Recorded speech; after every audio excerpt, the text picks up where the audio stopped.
Allez, merci de choisir Perfect Télévision. Vous êtes dans Opinion Croisée, votre désormais émission culte. Nous restons focalisés sur l'actualité politique en République démocratique du Congo qui reste dominée par l'interpellation, l'arrestation, certains disent même l'arrestation ou l'interpellation illégale du conseil spécial de Moïse Katumbi Salomon Escadela et qui est, si je ne me trompe pas, à sa deuxième semaine.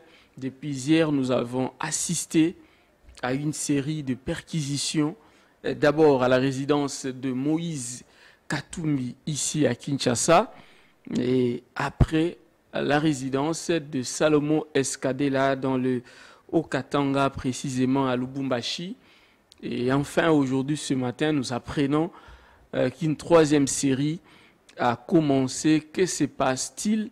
Entre-temps, avant-hier, si je ne me trompe toujours pas, l'ancien Premier ministre Augustin Matata Ponyo a fait un tweet qui est venu bouleverser les choses sur le terrain. Il a dit, je cite, que l'arme dont on attribuait à Salomon Escadela appartient en réalité à son garde du corps, qui d'ailleurs était entendu sur PV par les services. Au moment où nous parlons, selon les dernières informations, se trouve entre les mains de toujours les services.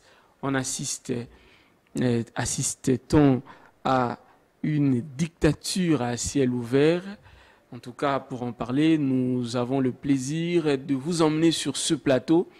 Alain Bolodjoa, c'est quelqu'un qui est, si je dois me permettre ce terme, qui est à la mode ces derniers temps. C'est vrai que ce terme-là n'est pas approprié pour le monde politique, mais en tout cas, dans tous les plateaux politiques, lorsque vous recevez Alain Bolodjoa, ce sont les appels, l'émission sur Twitter, sur YouTube, à beaucoup de vues. Quel est votre secret, Alain Bolodjoa? La vérité. La vérité. En tout cas, merci beaucoup pour l'opportunité. Il n'y a que la vérité. Lorsque vous défendez la vérité, les amis de la vérité vous soutiennent. Les amis de la vérité. Donc, tous Exact. ceux qui vous soutiennent sont les amis de la vérité. Merci beaucoup. Nous avons planté les décors, mais avant d'aller plus loin, il y a un sujet de la ville qui nous intéresse. On a vu, ça va faire 2 jours déjà, une guerre à ciel ouvert entre le président de l'Assemblée provinciale de Kinshasa, le professeur Godin Poi, et le gouverneur de la ville de Kinshasa, Gentini Ngobila. Et 3 jours après, les deux se sont réconciliés. C'est d'ailleurs l'image du jour. On a vu les deux se serrer la main, mais la question que je vous pose, puisque le président de l'Assemblée provinciale avait dénoncé en tout cas la mauvaise gestion dans la ville, il a dénoncé en fait des doublons, il a dénoncé des fictifs, beaucoup de choses en tout cas. Est-ce que cette réconciliation est synonyme d'un rétablissement de l'ordre? Bon, je crois que c'est une question qui doit nous préoccuper parce que, comme on dit, Kinshasa, c'est le miroir de la République. En réalité, ça devrait être la ville où il y a une bonne gouvernance. Vous savez, quand vous êtes dans des grandes agglomérations, la gestion est complexe. Voyez-vous, déjà que nous sommes dans la logique de la décentralisation, en réalité, on devait sentir que ceux qui sont là impriment une bonne gouvernance et cela aura des effets d'induction, même au niveau des entités territoriales décentralisées qui sont les communes. Oui. Fort malheureusement, la ville de Kinshasa, qui a une capacité, une assiette fiscale assez large, une capacité financière assez importante, apparaît trop sale. La ville est sous-gérée, justement parce qu'il y a un cartel de gens qui se sont érigés en obstacle pour que nous atteignions cet objectif. Oui. Ce qui est important de retenir, c'est que quand vous trouvez un homme et une femme se battre en plein air ou en public, même s'ils se réconcilient, prenez le soin d'écouter ce qu'ils se disent. quand on vous dit, par exemple, qu'il y a une mauvaise gestion au niveau de la province, Oui. comprenez que l'Assemblée provinciale vient d'accuser le gouvernement provincial de mégestion. Oui. Même s'il y a des ententes où ils se mettent d'accord, ils font semblant, en fait, de se réconcilier. Oui. L'essentiel, c'est que nous avons l'information. Le message est passé. Le message est passé, on va relayer, on va insister sur, et on va attendre à ce qu'il y ait des sanctions. Peut-être les sanctions ne viendront pas aujourd'hui, parce que justement, ils sont au pouvoir. Oui. Mais demain, ils seront poursuivis pour le même fait. Ça ne sera même pas de l'acharnement, parce qu'ils sont de la même famille politique, ils co-gèrent ensemble, et nous avons les informations. Quand on va commencer à insister, j'ai pris au procureur de ne pas trop se focaliser sur nous, voyez-vous. De se focaliser sur... De se focaliser sur eux parce que l'information a été mise à la place publique. Oui. Vous qui êtes en quête, à la recherche des infractions, un policier crie au voleur, personne ne réagit, et puis on vous dit non, voilà, ils se sont réconciliés. L'exécutif provincial a aussi accusé l'Assemblée provinciale de mégestion. Ils ont eu à contracter des dettes qu'ils n'ont pas su payer, rembourser, et ça fait qu'il y a une pression. Ils sont déjà à la fin de leur mandat, alors que l'argent revenait de plein droit aux individus et non à l'institution. À leur départ, on risque de faire peser à la province alors que la province n'en a pas bénéficié. Tout ce que vous voyez aujourd'hui, je peux vous certifier, mon aîné Mike Mukebai en avait parlé déjà. On a pris Mike Mukebai pour un fou. Voilà, il en avait parlé déjà parce que la manière dont les choses ont été faites, lui déjà fustigeait en son temps. Et c'était juste au lendemain de la publication la publication du bureau, le bureau définitif. Exactement. Il en avait déjà parlé. Heureusement, il y a des archives. On peut comprendre que c'était une stratégie justement pour s'enrichir. Et aujourd'hui, on met à la surface toutes ces informations. Je plains vos frères, vos confrères, journalistes, ceux qui ont été utilisés dans un sens ou dans un autre. On a vu la veille des confrères, vos confrères faire des émissions, faire des déclarations. Aujourd'hui, les deux potentiels criminels se sont réconciliés. Nous attendons qu'ils prennent position par rapport à ça. Parce que j'ai vu la photo, pas la photo, la vidéo. La vidéo, oui. En regardant, en visualisant très bien la vidéo, vous comprenez que c'est de manière hypocrite. Ils font semblant. Ils font semblant, justement, parce que l'ordre est venu de quelque part. L'ordre est venu de quelque part. Si l'ordre est venu de quelque part, le gouverneur peut... certainement qu'ils ont reçu soit du ministre de l'Intérieur, soit du Premier ministre ou sinon du Président de la République. Merci. Alors, pourquoi voulez-vous réconcilier deux délinquants qui se sont mis à la place publique? Ils ont fait des déclarations graves contre la province et vous voulez les réconcilier. On ne réconcilie pas deux délinquants. Soit vous voulez nous dire ce qu'ils avaient dit c'est faux, ou soit vous connaissez les faits, mais vous voulez les réconcilier dans le cadre de votre famille politique. Merci beaucoup. C'est quand même décevant. Merci beaucoup. En tout cas, le message est passé. Je n'aimerais pas qu'on insiste sur ça parce que ce n'est pas ça le sujet principal. Alors, entrons dans les vifs du sujet. On a vu, j'aimerais insister sur la perquisition de Lubumbashi. On a vu les avocats de Salomon Escadela être empêchés d'assister à cette séance. Plus tard même, on a vu que l'un des avocats est arrêté. Là, je ne mets même pas au conditionnel. Je l'ai dit parce que le conseil de Salomon Escadela l'a confirmé. Arrêté. Comment expliquer cela? Bon, en tout cas, sur cette question, il y a à boire et à manger, comme aiment le dire les Français. Oui.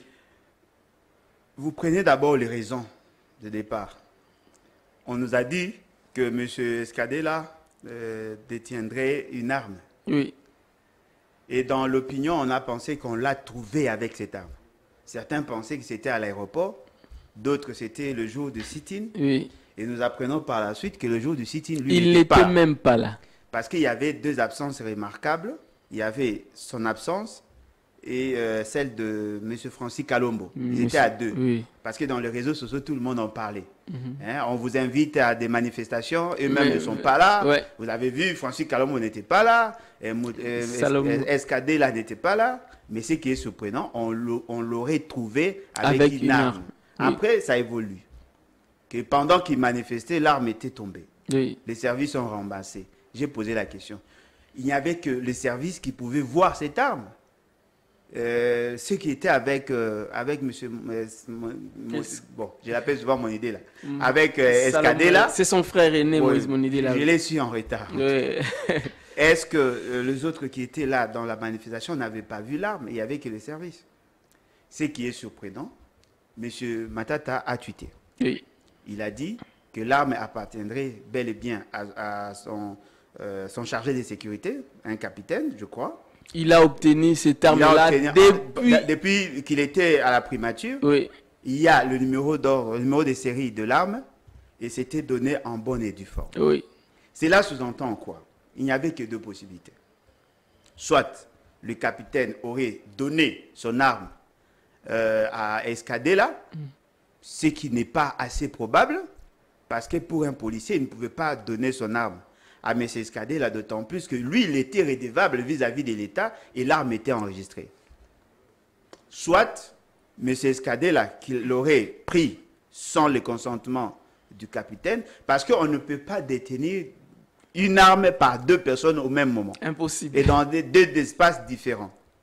Si le capitaine avait perdu son arme le 20, le jour de la marche, on comprendrait que cela pouvait se retrouver chez Escadela. Comme ce n'était pas le 20, mais c'était plutôt après le 20, c'est-à-dire le jeudi, on sous-entend que le capitaine l'avait là où Escadela n'était pas là. Oui. Ce qui sous-entend Escadela n'avait pas cette arme. En réalité, dans des pays sérieux, lorsque la raison de l'arrestation était la détention illicite d'armes et qu'il y a une information qui démontre à suffisance que l'arme appartenait bel et bien à l'État congolais, on relaxe la personne et on pouvait continuer les enquêtes. Oui. Parce que la première raison était celle-là. Ce qui est surprenant, on veut faire une justice exceptionnelle pour Escadela. On veut à tout prix que l'arme lui appartienne. Alors, on continue prouvez-nous, parce que si vous dites que cette arme lui appartenait, donc l'État veut se désengager de sa responsabilité parce que l'arme a été achetée par l'État. Oui. L'arme a été donnée à un agent public de l'État qui a son numéro matricule, qui a le numéro de série. Tout enregistré en bonne et due forme. Et l'État ne lui a jamais demandé de restituer cette arme au niveau des services. La personne garde sa fonction. D'ailleurs, je tiens à vous informer, peut-être les gens ne le savent pas, les sénateurs ont droit à des gardes. Les sénateurs? Les sénateurs ont droit officiellement à des gardes. Et Matata Ponyo est sénateur. Et sénateur. Les anciens premiers ministres ont droit à des gardes. C'est-à-dire que Matata Ponyo a deux raisons d'avoir, je dirais même trois. Même moi, je peux en avoir. Voyez-vous? Ce n'est pas interdit. En tant que citoyen. En tant que citoyen, citoyen ou pas. Oui. Vous êtes ici au Congo, vous avez besoin de la sécurité, vous faites la demande auprès des instances attitrées, on vous donne le droit d'être accompagné, d'être sécurisé par la police.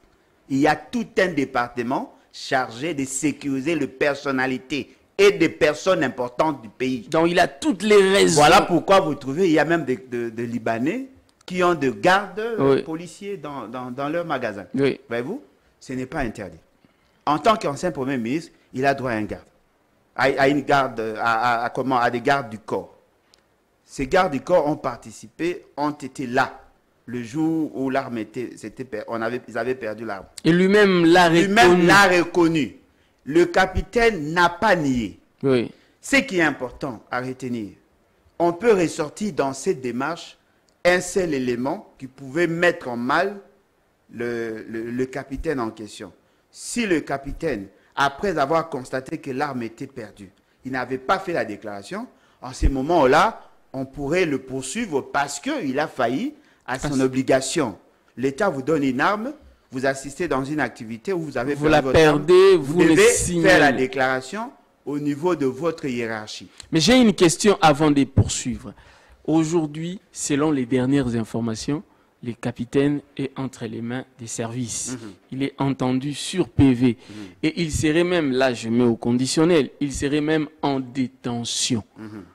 En même temps, Salomon Escadela est en détention. Est-ce que c'est possible d'arrêter deux personnes pour les mêmes faits? Bon, nous sommes dans une gouvernance chilégelo. Voyez-vous, ils sont dans une approche traditionnelle.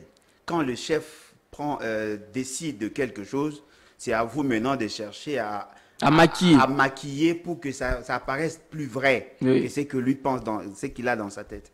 En réalité, on ne peut pas arrêter deux personnes pour le même fait, le même fait. C'est-à-dire que soit c'est le capitaine qui aurait fauté, on l'arrête lui, soit c'est M. Escadela. Si on l'arrête les deux, eh ben, on est dans une sorte de confusion entretenue parce que justement, ils ne peuvent pas répondre pour le même fait au même moment et ce n'est pas logique. Donc sauf s'il y a complicité. Oui. C'est-à-dire que le capitaine aurait cédé son arme. Vous prenez d'abord les photos qu'on nous a présentées. Le photo là où il y avait quelqu'un qui avait une arme derrière, cette photo était prise le jour de la marche. Du 20. La marche du 20. Du 20, c'est le jour de la marche. L'arme a été... le capitaine a perdu son arme le jour du sit-in. C'est-à-dire qu'il en avait même après la marche. Ok. Voyez-vous? Ils arrivent au niveau du sit-in, Escadela n'était pas là. Qu'est-ce qui peut justifier son arrestation? Parce que lui, déjà au départ, le jour où vous mettez en exergue, lui n'était pas là. C'est-à-dire qu'il ne pouvait pas détenir une arme pendant le sit-in alors que lui n'était pas là. C'est-à-dire que cette thèse-là doit tomber. On reste avec le capitaine. Oui.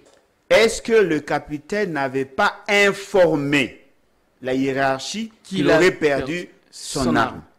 Si oui, pourquoi l'arrêter encore? Parce que lui n'est pas redevable vis-à-vis de M. Félix Tshisekedi. Il est redevable vis-à-vis de sa hiérarchie, comprenez? De sa hiérarchie, parce qu'il dépend et sur le plan administratif et sur le plan technique de sa hiérarchie et nullement de M. Félix Tshisekedi. Oui. Il a fait certainement sa déclaration. Il a déclaré qu'il avait perdu son arme. Il peut faire une déclaration de manière verbale, tout comme il peut faire de manière écrite. Mais là, ce n'est pas s'il fait de manière verbale et qu'il est suivi d'un texte qui suit, c'est-à-dire qu'il dit à son chef, j'ai perdu mon arme, et puis deuxièmement, il introduit un document, même lui ne doit pas être arrêté. Alors, les tweets, c'est de Matata Pogno et non du garde du corps. Mais pourquoi est-ce que c'est lui qui est acculé maintenant? Non, mais voilà pourquoi j'ai dit, on peut l'interpeller du fait de n'avoir pas déclaré avoir perdu son arme. On peut l'interpeller pour ça. Voyez-vous? C'est de bon droit. On peut l'interpeller pour ça. Parce que quand l'État vous confie une mission, vous donne quelque chose, vous n'avez pas le droit de la perdre. Il faut informer à la hiérarchie. C'est ce qui fut fait. En cas de perte. C'est ce qui fut fait. S'il avait fait de manière verbale et par la suite, il a écrit, cela veut dire il a formalisé. Il a formalisé parce que le fait seulement d'avoir appelé la hiérarchie, cela sous-entend qu'il avait reconnu qu'il avait fauté. Sa responsabilité peut être établie par la hiérarchie par le fait qu'il a perdu. Oui. Ça, ce n'est pas notre domaine. Il est dans le domaine de la police, ils sont dans leur discipline, ils pouvaient être sanctionnés. Mais dans ces cas-là, attention, vous ne pouvez pas l'arrêter pour justifier l'arrestation de l'autre monsieur. Alors, une autre question. Selon les informations du renseignement militaire, la DEMIAP, parce qu'on a vu le colonel, le porte-parole de la DEMIAP, donner les raisons. À part l'arme, il a également parlé d'une relation qui existerait, moi je mets au conditionnel, entre Salomon Escadela et les M23. Il y a également la démobilisation des militaires à accomplir leurs devoirs. N'est-ce pas là, des raisons qui peuvent pousser les services à garder encore Salomon Escadé. Bon, le problème, c'est que la première raison n'était pas celle-là. Ça, c'est ceux qui se sont ajoutés par la suite. Voyez-vous, ils sont en train d'évoluer. Oui. Ils seraient aussi arrêtés pour avoir répudié une femme quand il était jeune. Ils vont évoluer. L'essentiel pour eux, c'est de justifier sa détention. Ce qui est vrai. Effectivement, s'il il est en contact avec le Rwandais ou avec le M23, il est en contact avec le M23, il peut être poursuivi. Mais attention, s'il participe dans l'entretien du M23, c'est là qu'il peut. Si vous êtes en contact avec certains membres du M23, ce n'est pas un fait infractionnel en réalité. Ce n'est pas un fait infractionnel. Ce n'est pas un fait infractionnel. Je peux vous le démontrer. Allez-y. Monsieur Félix, c'est que pendant qu'on était en train de crier sur la présence du M23, les exactions causées par le M23, les membres du cabinet de monsieur Félix étaient en contact avec le M23. Il y a eu des pourparlers entre les deux parties. Ça a été révélé d'ailleurs par eux-mêmes. Par eux-mêmes. Ils étaient en contact avant qu'il y ait résurgence. Ils étaient en contact pendant que nous fustigeons. Ils étaient en contact même pendant qu'ils signaient des accords avec eux. Je prends un exemple simple. M. Kamere est en contact avec le Rwandais. Ah bon? Ah oui. Il est dans quel cadre? Non, mais je donne maintenant l'information. Il est en contact avec le Rwandais. Il a le contact de Rwandais. C'est ce que je voulais dire. Oui. Il a le contact de Rwandais. Pendant que nous étions en train de faire pression, nous avons tous vu M. Kamere être en contact avec le Rwandais où il a donné 30 vaches. Ah oui, ça... Vous comprenez là où je voulais en venir. Ça, je m'en souviens. Oui, 30 vaches. C'est-à-dire qu'il ne va pas rompre ses relations avec le James Kabarebe par le fait que le pays est en conflit avec le Rwanda. Il peut être en contact. Mais qu'est-ce qu'il a posé contre la République et qu'est-ce qu'il a posé comme action contre la République par le fait d'être en contact avec le Rwanda? C'est ce qui devrait en réalité préoccuper. Alors, quels sont les éléments qui prouvent qu'il était en contact avec le Rwanda? Je peux brandir la vidéo qu'il était en contact avec le Rwanda. Mais après ça, a-t-il posé des actes en favorisant contre les intérêts de la République? Peut-être là, je pourrais dire non. Parce que je n'ai pas d'autres éléments. Oui. Être en contact, je suis certain qu'il est en contact avec le Rwandais, mais je ne suis pas certain qu'il a participé dans le fait que nous reprochons au Rwandais. Voyez-vous? Ça, c'est une nuance. Oui. Alors, on nous a brandi une photo. J'ai vu une photo de monsieur là de l'UDPS, comment il s'appelle? Ngoma. Oui. J'ai vu une photo de monsieur Ngoma. Ngoma est de l'UDPS. Ah, bien sûr. Comment ça? Il a déjà quitté l'UDPS. En tout cas, je ne suis pas informé. Non, mais c'est lui-même qui avait fait la déclaration. Ah, la dernière déclaration. Il y a même des vidéos, papa. Il y a même des vidéos, des audios, des photos où il était militant du parti avec le drapeau à côté. Willy Ngoma. Willy Ngoma était membre de l'UDP. Je ne sais pas s'il a quitté. Voyez-vous, ces messieurs étaient pris en photo. Ce qui est important de retenir. Quand vous regardez juste la photo là, vous regardez en termes de pixels, oui. Vous allez vous rendre compte que la photo de SKD là était dans un espace ouvert et l'autre était dans une pièce. Oui. Parce que la qualité de la photo peut définir le contexte de la prise de photo. La photo de Ngoma était dans une pièce, la photo de SKD était dans un espace ouvert. Parce que la lumière que nous voyons dans le visage, sur son visage, ça démontre que c'était le soleil. Oui. Alors que pour l'autre, c'était le reflet qui était couvert ou réduit et par... Comme pour dire une image montée. Non, mais il suffit seulement de regarder les pieds.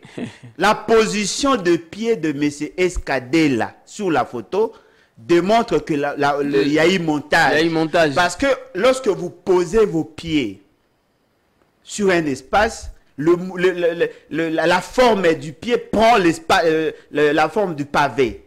Ce n'est pas le cas pour lui. Donc en réalité, le service de l'État ne pouvait pas tomber dans cette forme de manipulation. Alors, comment pouvons-nous croire aux services lorsqu'ils peuvent être manipulés par des gens qui font le bureautique? Ils prennent une photo de Ngoma et puis ils prennent une photo d'Escadella, on fait le montage, on leur donne. Si eux ne sont pas capables d'identifier que la photo a été montée, je suis désolé parce que je ne peux pas, moi, faire confiance aux services qui sont incapables de comprendre que la photo était... Donc vous arrivez à la conclusion, ça c'est selon vous, que Salomon Escadela est le prisonnier privé du président de la République. C'est ce qui s'est dit. Non, mais il n'est pas seulement privé. Privé et privilégié. Privé et privilégié. Non, mais effectivement, il doit... D'ailleurs, il est déjà condamné. Comment ça? Mais la justice n'a pas encore... Non, mais quelle justice? Il est déjà condamné. Comment ça? Tout le monde, apparemment, tous ceux qui sont du pouvoir veulent le voir en prison. Il a la chance d'être le prisonnier privilégié de M. Félix. C'est aussi un honneur, hein, il doit comprendre ça, c'est un honneur. Un honneur d'être le prisonnier. Attendez, si on peut mobiliser tous les services de l'État pour justifier votre arrestation, hein, c'est un honneur, cher ami.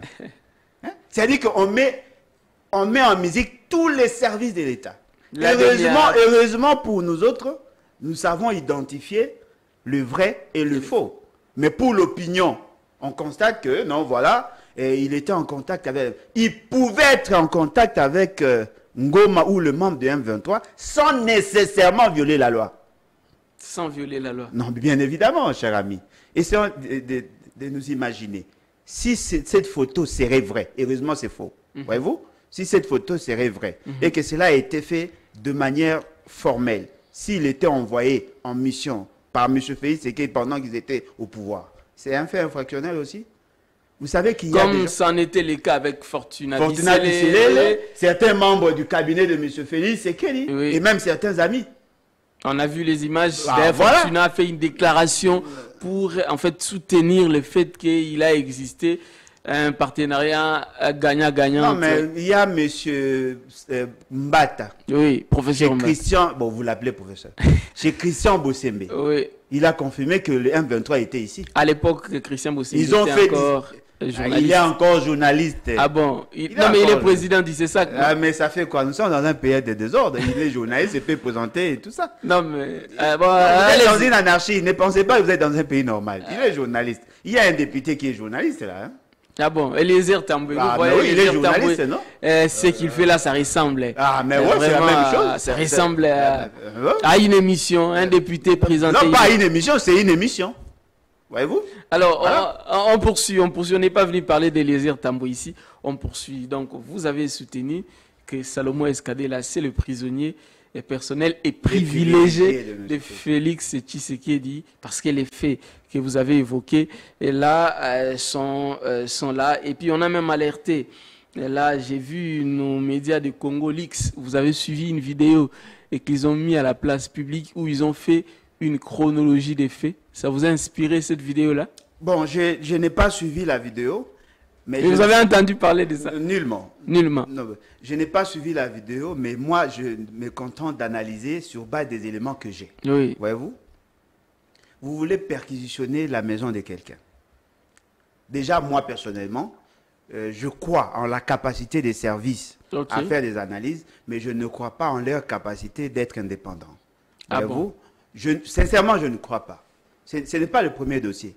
Ce n'est pas le premier dossier. Nous avons vu le service induire leur chef en erreur ou être induit en erreur par leur chef. Ce n'est pas la première fois. Si vous voulez perquisitionner la maison de quelqu'un, le fait seulement qu'il y a un doute légitime sur votre indépendance d'esprit, la moindre chose. Acceptez au moins qu'il y ait des témoins de l'autre partie. Mais on a dit qu'une voisine était présente lors de la perquisition. Non, mais la voisine là, qui va certifier son degré d'indépendance d'esprit? Si vous voulez perquisitionner la maison de quelqu'un, pourquoi n'avoir pas appelé et la voisine et l'un des avocats ou sinon l'un des membres de sa famille? On a refusé aux avocats. Pourquoi avoir refusé? Qu'est-ce qu'ils veulent cacher? Est-ce que dans les renseignements militaires, on peut en fait entendre quelqu'un sans son avocat ou ses avocats? Parce que c'est ce qui se passe avec ça. Non, la justice, la Constitution ne dit pas ça. La Constitution dit 48 heures après la détention, il doit être mis devant son juge. Même dans le service, il doit être assisté par son avocat. Donc ce qui se passe, c'est une violation. Non, il doit être assisté. Ce n'est pas la première fois qu'on arrête quelqu'un dans ces pays. Il doit être assisté par son avocat parce que lui ne connaît pas la procédure judiciaire. Il doit être assisté. C'est comme moi, par exemple. Je ne suis pas spécialiste en droit. Oui. Voyez-vous? Vous m'arrêtez, je vous dis non, j'ai besoin de l'assistance de mon avocat. Vous dites non, il faut continuer. Non, mais ce que vous faites là, si je donne des réponses qui ne valent pas, vous allez me dire non, vous avez fait la déclaration Et pendant que vous étiez entendu sur procès verbal, et donc vous allez considérer ce que je dis, alors qu'en réalité, ça peut aussi jouer contre moi. La moindre des choses, les constituants voulaient assez que tout le monde soit assisté par son avocat. S'il n'a pas été assisté par son avocat, peut-être il va subir une sorte de torture pour faire des déclarations, et après ça sera rejeté en bloc, parce que c'est déjà en violation de la Constitution. Essayez de vous imaginer, prenons un bon exemple. Vous dites, voilà, nous allons perquisitionner votre maison. Il présente son avocat. Il y a un membre de sa famille qui est un témoin à décharge. Il y aura certainement un autre témoin. Vous pouvez prendre même un bourgmestre ou même un voisin si vous voulez.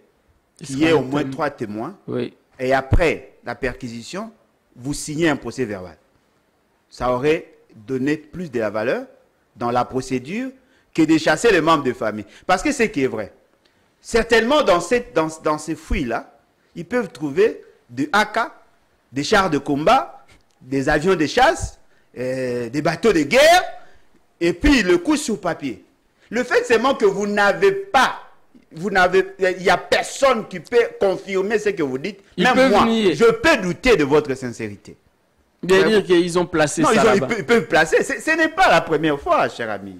Ce n'est pas la première fois. Comme ce qui se passe maintenant, tout ce qu'ils vont trouver, tout ce qu'ils peuvent trouver là-bas. Même si c'est vrai. Même si c'est vrai. Personnellement, le fait seulement que les témoins de la personne qui est poursuivie n'étaient pas là, s'il n'y a personne pour certifier, on peut se dire, voilà, les services ont été envoyés par le pouvoir pour placer des histoires et ainsi de suite. Supposons qu'ils ne trouvent rien. C'est-à-dire qu'il n'y a rien. Oui. S'il n'y a rien, ça veut dire quoi? Ça veut dire que les services ont été mal orientés. Oui. En réalité, ça serait la 3e fausse raison de l'arrêter. Parce que vous avez pensé... Non, mais la première raison, c'était la détention d'armes. Oui. C'est balayé. Oui. La deuxième raison, être en contact avec le 1-23. Apparemment, c'est balayé. S'il ne trouve rien chez lui, c'est-à-dire qu'il n'a pas de détention d'armes, il n'était pas encore... il ne voulait pas attenter à la sûreté de l'État. Ça serait la 3e raison. La 4e raison restera quoi? Il faut le libérer.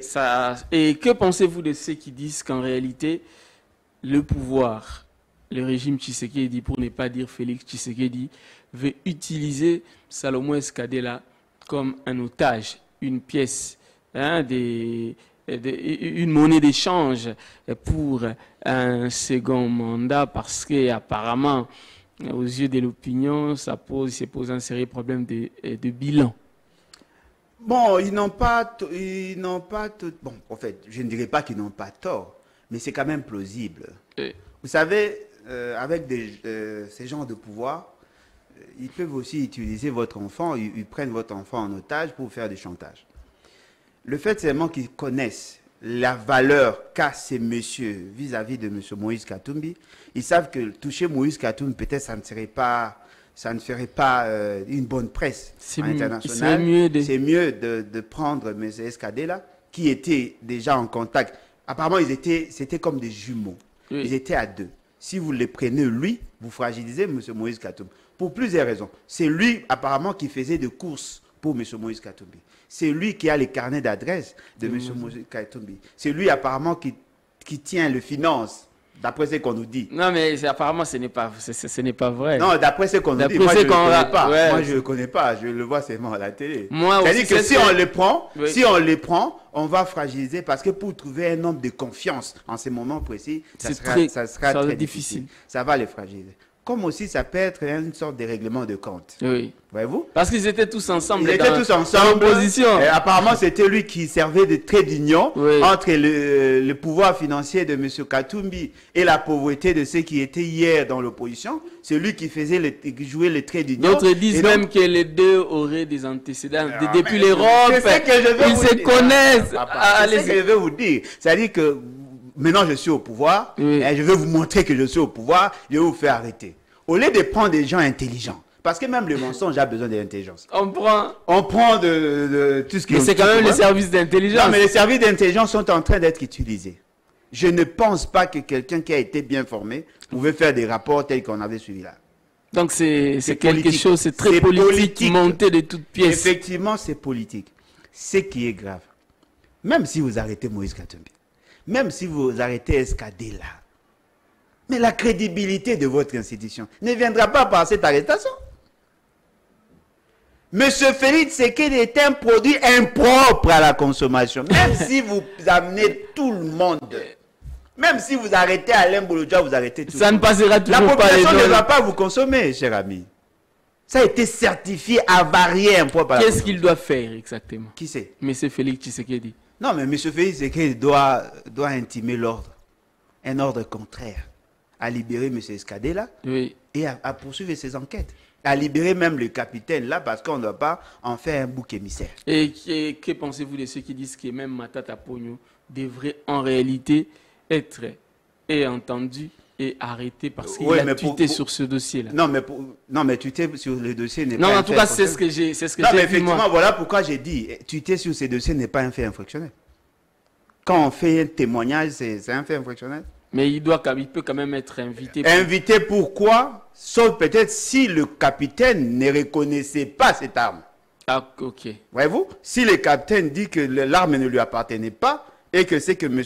Matata a dit ne peut que lui revenir en termes de responsabilité, en ce moment-là, il peut être invité d'abord comme renseignant et après on pourra éventuellement le poursuivre. Sans ça, Matata n'est concerné ni de près. Quand moi je vous dis ici que M. Félix Tshisekedi était en contact avec le M23, vous allez m'arrêter? J'ai fait un témoignage et si vous avez besoin des éléments, je vous prends juste la déclaration de M. Mbata, je prends la déclaration de M. Ngoma, je prends la déclaration de Bisselele et vous allez vous confronter avec ça. Mais moi, je fais ma déclaration sur base des éléments. Sur M. Ngoma, on peut dire qu'il invente des choses non, sur mais qui l'a l'UDPS. Est-ce que vous savez que tout ce qu'il a dit, apparemment, c'est ce que le gouvernement pensait aussi? Ah bon? Ah oui. Il voulait réinsérer le M23. Qui vous a donné cette information-là? M. Félix Tshisekedi a signé un document à Nairobi. Qui existe, qui est rendu public. Le communiqué final sanctionnant à la fin des assises. C'est prévu dans leur document qu'on doit réinsérer le M23. Bon, en dehors de la réinsertion. Non, mais la réinsertion veut dire quoi? C'est ce que M23 a exigé, non? D'autres, par exemple, avoir 10 gardes, parce que c'est ce que j'ai entendu dans cette déclaration-là, prendre 10 gardes rapprochés dans les M23 et 10 autres dans la garde républicaine, ça peut être des choses inventées de toutes pièces pour discréditer tout simplement l'UDPS. Non, mais ces déclarations ont été faites par qui? Par monsieur, le porte-parole du M23. Oui. Quelle est la position du gouvernement quant à ça? Ou de en tout cas, le gouvernement n'essaie jamais. Non, Mbata vous a dit, qui est le premier vice-président de l'Assemblée nationale, vous a dit, il pensait que ces gens-là étaient sérieux, voilà pourquoi ils les ont invités ici. Ah bon? Ah oui. Donc ce n'est pas mensonge lorsqu'ils non, mais Mbata a confirmé. Ils ont été logés ici. Logés pendant 14 mois, Mbata n'a pas contredit. Mbata a dit, il pensait qu'ils étaient sérieux, voilà pourquoi ils ont fait appel à eux. Alors, qui sont en relation en réalité avec les M23? Le M23 est membre de l'Union Sacrée, cher ami. Un parti politique installé. Non, mais bien évidemment. Non, si les M23 est membre de l'Union Sacrée, pourquoi est-ce que ça devrait poser problème que Salomon Escadé là soit... Ils veulent nous faire voir que ces messieurs ont l'intention de renverser le pouvoir en utilisant les M23. Cher ami, quel est ce Congolais conscient qui peut recourir au M23 qui est membre de l'Union Sacrée pour renverser le pouvoir de l'Union Sacrée? C'est insensé. La déclaration où on dit que voilà, c'est pour renverser le pouvoir et y mettre un Katangé. Comment jugez-vous cette déclaration? Voilà pourquoi j'ai dit, ils peuvent être intelligents, mais n'ont pas la liberté d'esprit. Parce qu'en réalité, ces langages-là ne peuvent pas venir des services publics. Si ça vient de membres de Tchilé-Gelou comme Kabouya, avec leur niveau, ça peut passer. Mais lorsque ça sort d'un colonel qui est nommé par ordonnance, qui est un autre officier militaire, ça devient un problème. Parce que ça veut dire quoi en réalité? Ça veut dire qu'on veut renverser le pouvoir d'un Moulouba pour donner à un Katangé. Mais ce Escadé-là n'est pas Moulouba. Mais ce Escadé-là n'est pas Katangé non plus. Oui. D'après les informations, il est du Maniema. Oui. Il veut renverser le pouvoir dans le cadre politique. C'est-à-dire que certainement, il travaille pour le compte de son parti. Fort malheureusement ou heureusement, par coïncidence, son président du parti est Katangé. Si j'étais à la place du colonel, j'allais dire, il veut renverser le pouvoir pour donner, il veut renverser le pouvoir en faveur de son parti. En ces moments-là, ça serait plus plausible, on allait comprendre. Mais le fait seulement qu'il a dit, prendre le pouvoir chez un Moulouba pour donner un Katangé, lui, il doit être soit Moulouba, soit il donne notre tribu, et il veut défendre le pouvoir des Balouba. Ça devient un militant. Un militant. Voyez-vous? Ça dénote quelque part qu'il y avait beaucoup de légèreté. Alors, on ne renverse pas le pouvoir pour donner à une zone ou à une tribu. On donne le pouvoir à une organisation politique. Ah. On donne le pouvoir à une organisation politique. Or, l'organisation politique, en réalité, n'a pas de tribu, n'est pas focalisée, n'est pas identifiée par une zone. Quand on dit Katangé, Kabila est Katangé. Samalukonde est Katangé. Dani Banza. Dani, c'est qui encore Dani Banza? L'ambassadeur, vous ne connaissez pas l'ambassadeur itinérant. Le directeur de cabinet de M. Félix, il semblait qu'il est Katangé. Vous ne connaissez pas Dani Banza? Non. Vous ne connaissez pas Dani Banza? Peut-être des vues, je le connais. Il est qui? Allez, Bouloudja. Il est qui? Bon, passons. Non, il est qui? Vous connaissez ça, mais vous ne connaissez pas Dani Banza. Non, je connais ça, parce que c'est lui qui fait office du Premier ministre. Merci beaucoup, voilà. Passons quand même. Alors, merci beaucoup. Non, aidez-moi, il est qui? Merci beaucoup. Alors, je vous donne la parole pour la toute dernière fois, pour clôturer l'émission. Votre mot de la fin, est-ce que vous avez un message particulier au chef de l'État? Non, moi, quand vous parlez de chef de l'État, vous faites allusion à qui? Mais nous avons moi je ne le considère pas comme chef, je le considère comme président des faits. Chef de l'État veut dire celui qui est porteur de valeurs républicaines, de valeurs de la nation. Bon, à M. Félix Tshisekedi. Ah, là au moins ça passe. À M. Félix Tshisekedi. Je n'ai pas de message à lui adresser, en dehors de démissionner pour incompétence. Mais en ce qui nous concerne par rapport au sujet tel qu'il est développé. Vous savez, la meilleure manière de se sécuriser, c'est sécuriser l'autre. Personnellement, je ne connais pas Escadé là. Je le vois à la télé comme je vois Francis Kalombo. Francis Kalombo, moi, je le connais parce que je le voyais à l'université. Oui. Mais Escadé là, je ne l'ai jamais vu. Quand vous êtes en face des victimes, ne fermez pas votre bouche. Parce que le panier circule encore. Je demande d'abord à l'opposition de s'élever et de condamner. Oui. S'il commence par lui, pour prendre le reste, ça sera facile. Voyez-vous? Lorsqu'on s'attaquait contre Matata, les gens ne comprenaient pas.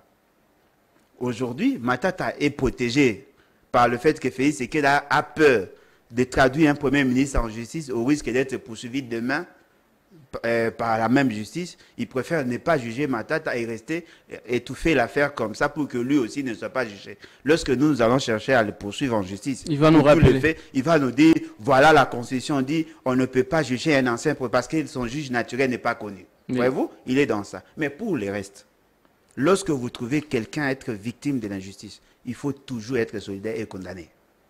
Apparemment, je ne sens pas cette solidarité-là. Ce n'est pas seulement l'opposition, même le peuple. Ah. Même le peuple doit prendre à bras le corps cette question. L'injustice n'est pas une bonne chose. Voyez-vous, lorsqu'on avait envoyé le commando attaquer la maison de Kabound, les gens n'ont pas réagi. Hein. J'étais parmi les rares personnes qui ont soutenu. Je ne le connais pas, mais j'ai défendu ces enfants, j'ai défendu la propriété privée qui est du reste défendue, protégée par la Constitution. Aujourd'hui, nous voyons comment les services sont utilisés pour faire arrêter une seule personne. On est en train de boutiquer les choses pour le faire arrêter, pour le condamner, et les gens croisent les bras. Mais demain, ça sera votre tour. Nous nous sommes battus pour qu'il y ait l'état de droit. L'état de droit, c'est aussi le respect de la procédure, le respect du principe de liberté. Vous ne pouvez pas boutiquer les choses pour arrêter quelqu'un au nom de la politique. Essayez de vous imaginer demain, M. Escadé, là, si pas Moïse, mais lui, arrivait à être président. S'il avait le même réflexe que vous, il va se venger. On aura quelle société? L'impunité, c'est ce que nous condamnons, mais une punition qui vient de la volonté d'un individu est une sorte d'entrave à la philosophie, aux valeurs partagées. Évitons d'envoyer en prison des innocents. Les 3 éléments qui ont été mis en exergue aujourd'hui ont été balayés. Même pas 2 mois, même pas un mois, même pas 2 mois. Quelques jours. En quelques jours, Vous avez dit que c'était son arme. Ce n'est pas son arme. Vous avez dit qu'il aurait pris une photo avec Ngoma. On vous a démontré que c'était faux. Vous avez dit qu'il garderait des choses dans sa parcelle. Vous n'avez rien trouvé. Ce qui veut dire que vous voulez créer quelque chose pour le condamner. Je ne le connais pas, mais comme c'est une victime de la mauvaise gouvernance, surtout de Tchilé-Gelou, je vais le défendre. Je vais défendre le droit et la justice. Merci beaucoup. Je rappelle que nous avons reçu pour vous Alain Bolodjoa d'Opinion Croisée. Beaucoup de gens nous ont appelés pour en fait essayer d'en savoir un peu plus sur les cahiers des charges de notre émission Opinion Croisée. Opinion Croisée n'est pas là que pour recevoir 2-3 personnes sur un même plateau. Opinion Croisée, c'est aussi donner la parole à des têtes pensantes, à des intelligences pour s'exprimer. Mais cela, ça doit porter sur un sujet qui a déjà été débattu sur ce plateau. Mais c'est clair, non? Pour apporter une opinion contraire. Opinion contraire ou d'autres opinions. Donc, nous sommes dans notre cahier des charges. Nous pouvons, c'est compréhensible. Nous pouvons recevoir 4 personnes sur un même plateau, tout comme nous pouvons recevoir Alain Bolodjoa seul. Et vous aussi, si vous voulez passer, notre numéro est là. Appelez, contactez-nous. Si vous êtes compétent, vous êtes en mesure de parler comme Alain Bolodjoa, nous allons vous donner la parole. Merci beaucoup. Invitez aussi M. Félix. Apparemment, lui, il ne consomme pas la presse congolaise. Il viendra, j'en suis sûr. Ah, okay. J'en suis sûr. Merci quand il sera chômeur. Merci beaucoup. Il viendra en tant que président de la République. Je sais que monsieur le président de la République même pas est humble, est très humble. Ah bon? Ah oui, merci beaucoup. Alors, je vous retrouve demain pour un autre numéro avec un autre invité ou avec d'autres invités avec le même plaisir. Allez, au revoir.